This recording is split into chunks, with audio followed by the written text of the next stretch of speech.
حصريا إليكم التفاصيل الكاملة للنسخة 2 من مسابقة أفريكان فوتبول ليج. ستعرف هذه النسخة مشاركة 16 فريقا، حيث ضمنت الأندية المحتلة للرتبة 1 إلى 8 في تصنيف الكاف التراكمي المشاركة، على أن يتم اختيار الأندية المتبقية حسب تصنيفها وحسب المنطقة، على أن لا يتعدى عدد الأندية المشاركة من كل بلد فريقين. الأندية 8 الأولى في التصنيف التراكمي للكاف: 1 الأهلي المصري، 2 الترجي التونسي، 3 الوداد الرياضي، 4 ميلودي سان داونز، 5 الزمالك المصري، 6 نهضة بركان، 7 سيمبا التنزاني، 8 بيترو أتلتيكو.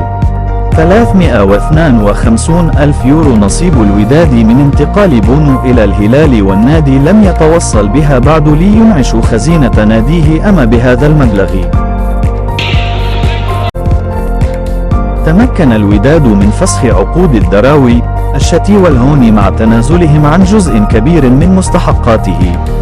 الهوني اعتذر وتأسف عن عدم تقديمه للمستوى الذي كان يأمله.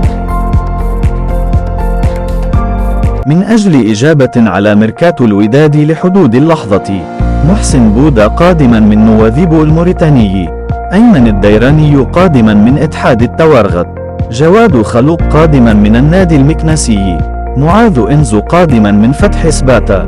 ملحوظة: هذه الصفقات تمت تحت شراف البرنكي.